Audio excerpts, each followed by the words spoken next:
Yes, please come.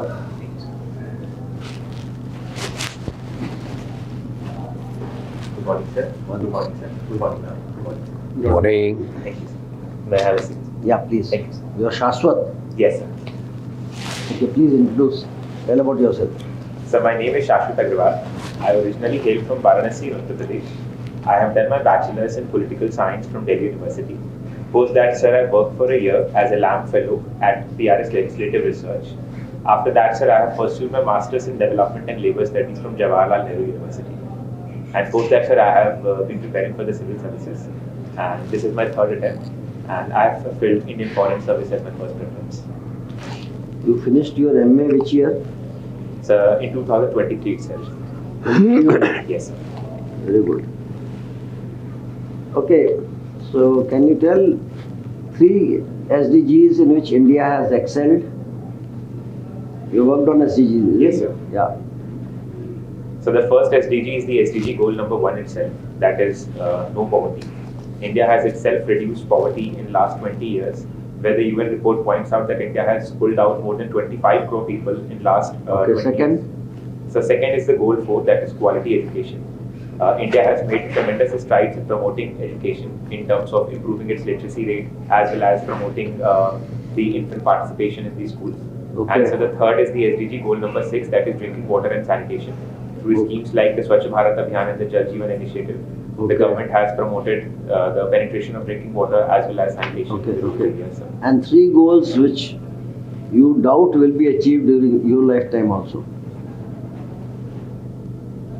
Sir, it is difficult to predict something that may happen in the entire lifetime. But I can talk about those goals that would be difficult. Say next 20 years. So the first would be, in my perspective, the goal 5 that talks about the gender equality. Because we see that India's female labor force participation rate is still not commensurate. So the second would be, in my understanding, the goal of the life on Earth. We see that there has been a decline in the overall population of some of the wildlife species, especially those which are endangered. So the third and one of the most crucial sustainable goal is the partnership among all goals. That is goal number 17, where we see that these goals are not just important in independence, but these are also interrelated. So we need to achieve the interdependence of these goals, bring a consonance in all of them, so as to achieve them successfully. This would also be a challenge. Your father has what business? So he has a luggage retail shop in Varanasi. Okay.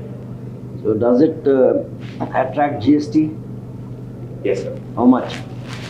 So he pays GST under the GST compensation cess. The GST compensation Luggage, on luggage, what is the GST? where it is 18%. 18%. Yes, sir. Okay, so what is the GST collection of India? Sir, I don't have the exact. I don't Monthly. recall the. Sir, in a quarter, in the last quarter, it was 1.65 lakh crores. Okay. In the quarter? Sir, I'll read the figures again. You correct yourself, yes. Quarter or in the month? Sir, I'll have to read that again. 1.89 lakhs. Yeah. In the month? Month, It's yes, monthly, yes. Not quarterly. Okay. And I'll read that. so what tax is GST? It's direct or indirect? Sir, it is an indirect tax. So how much is the direct tax collection? Sir, I don't have the exact figures. I'll Some- read more about that. Some rough idea. Is it more than indirect or it's less? Sir, at the annual level, the indirect taxes are at the national level, the indirect taxes are higher than the direct taxes. Okay. Now, after the GST was introduced, your father is happier or is upset about it? So the initial 2 years, there was a bit of resistance from the local businesses because the entire process had also turned digital, and there was lack of clarity in terms of the overall payments that were to be made. So there were some hiccups in the initial 2 years, but now as the GST has been more streamlined, the businessmen are facing more clarity in terms of. So what is it that makes him happier? So the first is that there is more clarity with respect to the taxes. Initially, there was what we called as the web of obligations. There were multiplicity of taxes which he had to pay. Okay. That was a bit of a problem. Secondly, sir, there is through the e-billing mechanism, the e-way bills, the transport of goods has become more streamlined. This has also been more of a comfort for the businesses. Yes, but if you send something through transport, Yes, sir. and somebody does transshipment, then there can be problem, isn't it? So there is indeed Like problems. there with are people who transshipment. consolidate the luggage and then the goods and then send. Yes, sir. Does it lead to problem there? So there are some problems. Initially, there was there was lack of regulatory clarity with respect to transshipment. But now, sir, the e-waybill mechanism has also maintained that if a good is being transported from one place to the another, and simply for being transported to a third place, that specific mechanism has also been integrated now. But there are problems with respect to transshipment with regards to exports and imports. Okay. So, Thank you, Chairman. Morning, Shaswath. How are you doing today? I'm doing well, sir. So when you arrived Delhi? Sir, I live in Delhi only, sir. Okay. And I'm living in Delhi for past 7 years now. So how's the weather? The weather is very chilly. Very chilly. And about the pollution? So the pollution has been a problem in the last 2 months. What did you note? What is the AQI today? Sir, I have not checked the AQI for today. Anyway, I'm sure you would have read newspaper of today. Sir, I have not been able to follow up on today. Did you read yesterday's newspaper? Okay. Which paper? So the Indian Express. Indian Express. Can you tell me the headlines of yesterday's paper? So one of the headlines was with respect to Russia bombing Kiev again after a few years. So the second headline was one of the news by Benjamin Netanyahu with respect to the protection of the Philadelphia buffer corridor between Israel and Palestine. So the third was with respect to, so these are the two news I can recall. Well, on the domestic front, there was a big news on the Supreme Court judgment on Adani's. Yes, sir. Let's throw some light on what is the actual issue that's really pinching in there in the case of Adani's? So there are two issues mainly. So the first issue is that a group known as Hindenburg conducted a short selling operation with the Adani group, as a result of which there was a decline in the share price of the group. Secondly, sir, as a result of which the Supreme Court requested SEBI to undertake an investigation, a comprehensive investigation with respect to the same. And it also included holding an investigation with respect to the foreign portfolio investments of the related party transactions that come in the Adani group. So the SEBI has submitted a report to the Supreme Court in this regard. Yesterday, the Supreme Court came out with a All right. that an SIT would not be constituted with respect to Adani investigation, and the investigation of SEBI is considered to be sufficient and sizable. Good, Shashwat. Recently, there was an earthquake in Japan. Yes, sir. Can you tell me what is the difference between magnitude and intensity of an earthquake? Sir, if I can recall correctly, sir, the magnitude of the earthquake, which is measured in the Richter scale, talks about the overall the impact of the earthquake from the very focal point. Whereas, sir, the intensity of earthquake, sir, I don't recall right now the exact meaning. Then how is it measured, the intensity? On what scale do you measure it? So You there is don't. another scale, I think, sir, I don't recall the exact scale as well. Okay. Now, tell me what are the causal factors which leads to these kind of earthquakes? So the first are the geographical factors. For instance, Japan. That's very generic. Be specific. Okay. So one is with respect to the crustal breaks in the Earth's crust.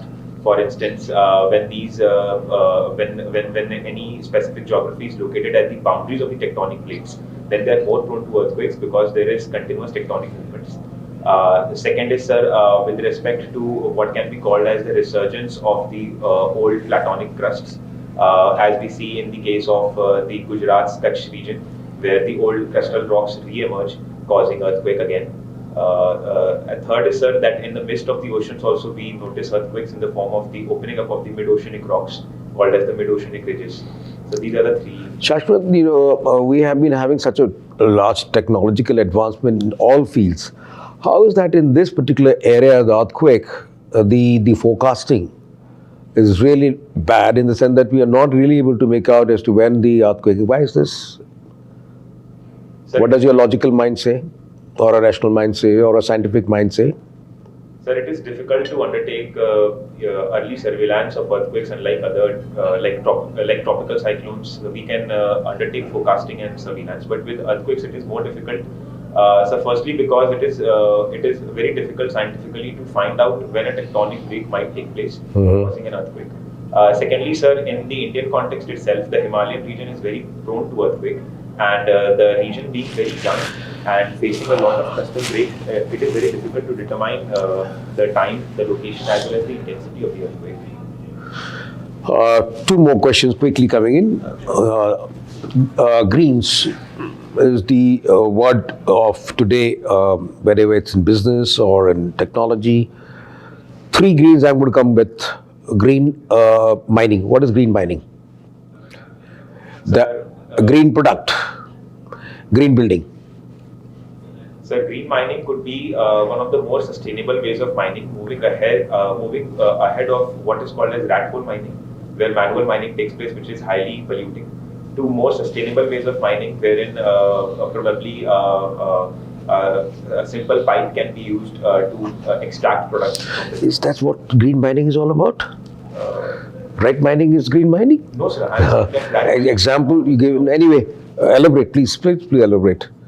Sir, for instance, US has invented certain technologies with respect to fracking Yes. that is considered to be more friendly with respect to the technologies of green mining, wherein specific liquids and chemicals are sent down the ground through a specific pipe, and they convert let's say the underground coal into gaseous format, and that can be taken out. This prevents the erstwhile highly polluted. Right. Green building. So, green buildings, in my understanding, are buildings which are using products that are less polluting in terms of environment. They are For example. high cooling. For example. Sir, I don't recall a specific material per se, but moving beyond the cement and some of these limestone materials to And green product. So green products are those products which can be which have less carbon footprint per se. For instance, moving beyond plastic products to using paper bags, they can be considered as green products. Have you heard of a term called greenwashing? Yes, sir. What is it? So greenwashing is the technique that is being used by some of these firms in order to showcase some of these products, some of their products as green friendly. However, proving to be a false notion, which means using wrong green branding in order to promote their products. Final question. You're given your extracurricular activities as undertaking heritage walk. Yes, sir. Quite interesting extracurricular activity, I must say.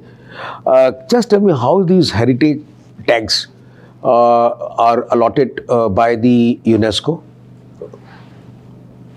So the UNESCO allots heritage tags in multiple settings. For instance, firstly, they allot what is called as the intangible cultural heritage sites, and they produce a list for the same.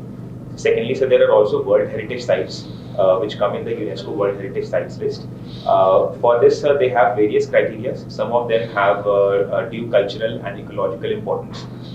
Some of them hold species that are endangered and have been prevalent since time immemorial. So there are some specific objective criteria which UNESCO maintains to give these tags. Thank you, Shaswath. Over to Mr. Verma. Shaswath, feeling well? Yes. Political science and international relations. Yes. Good. History subject. I missed it. My optional was psychology. Anyway. So, international relations, you must be taking some interest in our neighborhood. Yes. So, what comes to my mind? I don't have a very clear answer. How it is that a Bangladesh, a small country like Bangladesh, a poor country like Bangladesh, is ahead of us on social independence, where even the per capita income is, better pace. Sir, I can think of two reasons, sir. Firstly, sir, the textile industry in Bangladesh has done very well in last 30 to 40 years. Fine, next. Secondly, sir, the women's labor force participation rate in Bangladesh as well as women's participation in leadership-related roles is much higher in Bangladesh, as we see also in case of politics. Okay, fine. So these are the two things I can. Per capita. Sir. Social indicators? Sir, in the social indicators, Bangladesh has not been, Bangladesh has been doing well in terms of some of the social indicators like infant mortality rate and maternal mortality rate. Okay. However, India's literacy rate is higher than Bangladesh. Also, sir, the per capita income recently of Bangladesh crossed that of India. Sir, I can think of two reasons, sir. So the first is that India still has a large population, especially in its outskirts, that have not been able to join the mainstream economic the economic forces. That has not been the case in Bangladesh. So now, Bangladesh to our own country. Pardon, sir? Bangladesh to back to our own country. Our country, India, Bharat. Yes, sir. So, our economy is growing. The size of economy has crossed 4 trillion. Yes, sir. Per capita income is also growing. But disparity is not, the gap is also increasing. Yes, sir. So there comes the question of equity. So what to do to bridge this gap? Rich is super rich, Yes, sir. poor, better off, but still gap is too huge. So how to bridge this gap?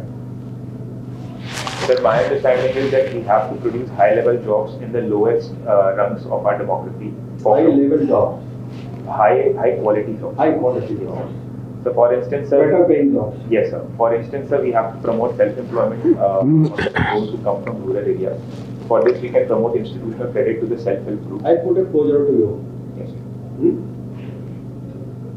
The wages which we pay to the entry level workers, like maid in the home,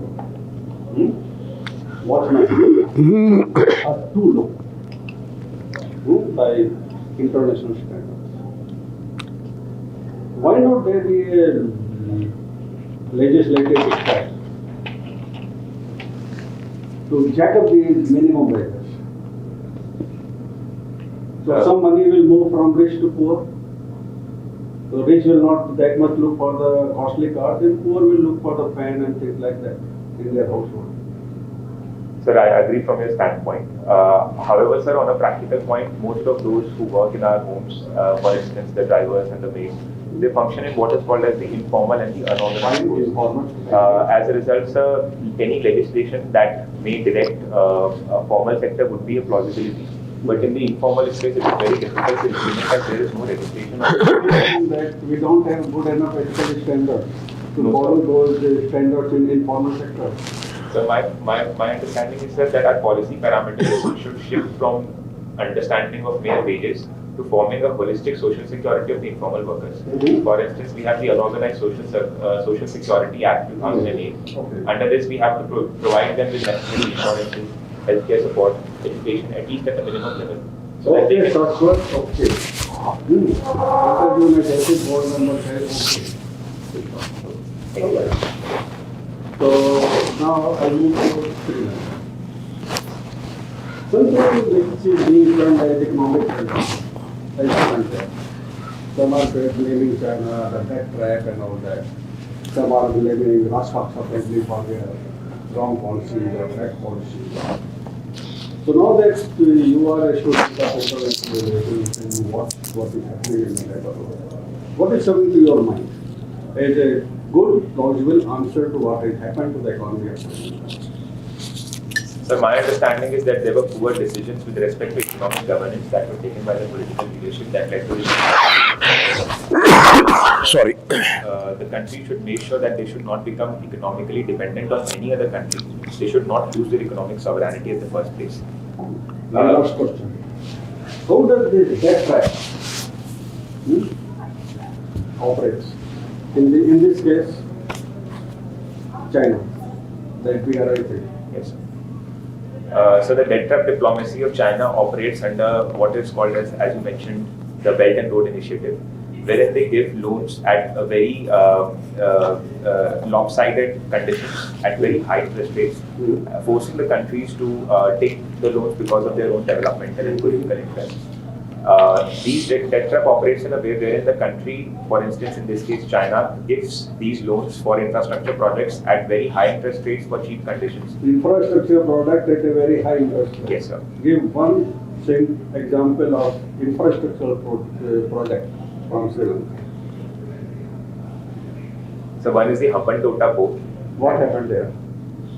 So initially the port which came in the constituency of the erstwhile president Sri Rajapaksa was being built by China, for which China gave the loan. However, as Sri Lanka was unable to pay back the loan, the China took the specific port as a lease for 99 years, wherein now China owns the port for the specific time.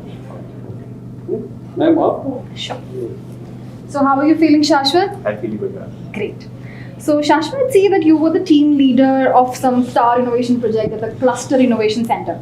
Recently, we got a news that India climbed the rank to 40th in the Global Innovation Ranking. What do you think are the factors which contribute to rising up in the rank of India in this particular ranking? Ma'am, the first is the improvement in the climate of innovation from the school level itself. For instance, Niti Aayog has launched the Atal Tinkering Lab to promote the spirit of innovation among children. Second is, ma'am, that at the level of the startups, we are having various more incubators and accelerators that are promoting innovation. As a result, the startups and the number of unicorns also expanded. Can you give me, interrupt you here, can you give me one example of such incubation center of any institution which has produced good number of startups, since you mentioned unicorns? Ma'am, I don't recall any specific name of an incubation center, but there is an incubator that is built in Hyderabad, which is the world's largest incubation center and has produced a range of startups. Okay, great. You have been part of an MUN as well? Yes. Do you think these MUNs, which are now being organized at every level, from communities to schools to institutions, universities, do they really have any significance in enhancing any skills of the students, the candidates, anyone around who's participating in them? Ma'am, I personally think that MUN played a great role in my own personal life. Firstly, my interest towards diplomacy and international relations emanated from my participation in MUNs itself.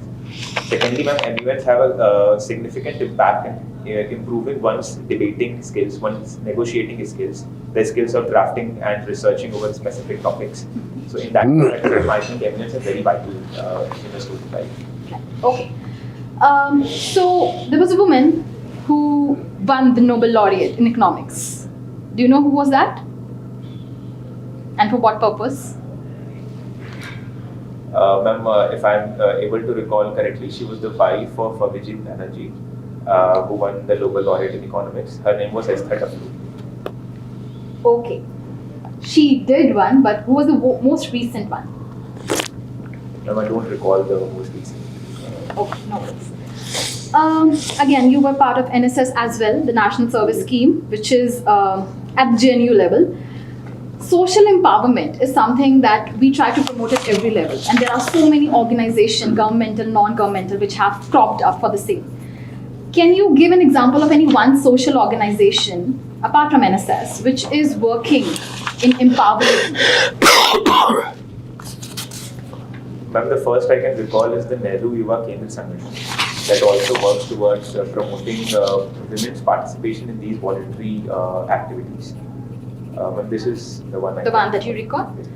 Okay, last two questions. So you were part of the legislative research team at PRT, I believe. Any two techniques that you can use for the purpose of research in civil services? Ma'am, the first is very necessarily what I call as the direct secondary research, wherein we can accumulate the best practices from across the country of administrative successes, of successes in terms of policing, in education and agriculture, that can be brought at the district level. Secondly, ma'am, at the grassroots level, we can directly promote primary research with the beneficiaries, with the specific people who are getting the benefits of the schemes, as to what is the impact, what is their feedback, and incorporate them back in our policies. So since you mentioned about this primary research, reaching out directly to the beneficiaries to collect data in order to understand the impact, any governmental projects that are going on in this regard? Anything that you can recall? My understanding is that the collection of the data with respect to government reports, like that of census, PLFS and NFHS, they can be considered as an example, a similar example in this regard. Okay, and last question from my end, since you are from Varanasi. Any specific cuisine that is famous in Varanasi, and how is it placed at the global level? Now in Varanasi, there is a specific cuisine called as. I also request all panel members to try it. It's a very good cuisine. It's a sweet dish which is made out of the malai of milk, and it is now receiving global recognition. For instance, the G20 delegates were given the flavor of the Varanasi Malayu. Malayu. That's good to remember. Over to you, Mr. Bab. Okay, so hello Shaswath. Hello, sir. So since you are already working in the legislative assistant, right? And we know that Council of Ministers, they are definitely responsible to the Parliament. But in last few years, we have seen the Parliament is failing in this significant action. So can you suggest some amendment that we can do in the Constitution or anywhere so that Parliament can do this work, especially to make executive responsible? Sir, I can think of 2 to 3 areas where the parliamentary reforms can be brought in. So first is that the standing committee of the various ministries can be empowered because they play a very significant role in keeping oversight over the activities of the executive. For instance, as per the Dinesh Sharma committee, there should be some bills and legislation that should be mandated to pass through the standing committee. Secondly, sir, to my understanding, parliamentary oversight over the executive can improve if there can be greater space for the opposition to raise their voices. For instance, sir, in UK, there is one day specifically allotted in a week where the agenda of the parliament is set by the opposition. Some similar best practices can be incorporated in our parliamentary system as well, sir. Oh, great. Can you give any examples that in our parliament the private members will have been passed successfully? Any example of private members? Sir, it has been an unfortunate history that after 1960, no private member bill has been passed. The last bill was also with respect to a judiciary-related bill. It was the Supreme Court's Enhancement of Power Bill in 1960. However, sir, recently in 2017, the transgenders bill, which was a private member bill, was passed in Rajya Sabha by Tiruchi Shiva, who is a member of Parliament. However, unfortunately, sir, that specific bill could not be passed through the Lok Sabha, and the government promised that a similar bill would be brought, and a transgender protection bill was brought in by the government after that. Okay, one more question regarding this anti-defection law that has been brought by the government just to make them responsible. But there is some drawback about the anti-defection law. So what is the drawback? Basically, especially the freedom of speech and expressions for the member of parliament or legislative assemblies. So can you give me some drawbacks? So firstly, anti-defection law significantly curtails the powers of the member of parliament to freely speak out their minds and the interest of their constituencies in the parliament. Secondly, sir, it increases the role of political parties per se in the parliament, where the whips play more important role than the individual conscience of the MPs. Great. Last question actually. How Varanasi actually changed the last 5 years, basically in terms of tourism? So how many tourists that Varanasi is getting right now in last 1 year? Sir, I don't have the exact figure per se, but there has been significant increase in Varanasi. Firstly, sir, the building of the Kashi Vishwanath corridor and its inclusion in the heritage circuit of Uttar Pradesh has made Varanasi as a central focal point for all the tourists to visit Uttar Pradesh. Secondly, sir, the improvement and the beautification of Sarnath, the Banaras Hindu University, the building of the Varanasi Convention Center. These activities have also promoted Varanasi's cultural ethos and have resulted in an increment in the tourists coming to Varanasi, sir. Thank you, sir. Shaswath, what is the meaning of Karnataka? Sorry, sir, I don't know the specific meaning of the term. Bichi Bagh, Kattapalya. Yes, sir. So this is my specific home address. Ghanta is a specific place in Varanasi. Sorry, हाँ करण घंटा. Yes, sir. हाँ. करण घंटा मतलब क्या हुआ? Sir, I don't know the specific meaning, honestly. नीची बाग को नीची क्यों कहते हैं? Sir, I know more about it, sir. एक आपने इसमें लैंप लिखा है. लैंप का फुल फॉर्म क्या है? Sir, LAMP is the legislative assistant to a member of parliament. This is a fellowship that is conducted by PRS Legislative Research. Right? PRS Legislative Research. PRS. Yes, sir. Some group. Yes, sir. So PRS is a private organization that specifically provides legislative drafts and research over bills and policies to the member of parliament. That means it's like a think tank, Yes, sir. and they are trying to influence the government policy making. So they do influence the government policy making. However, my own experience of working at TRS was that it is highly neutral and impartial in its functioning and highly professional. So you'll wait outside. We'll call you back. Sure. Your interview is over. How do you feel your interview went? So it was good. There were some areas of improvement I had. Kindly. Thank you, sir. Thank you. Thank you. Thank you.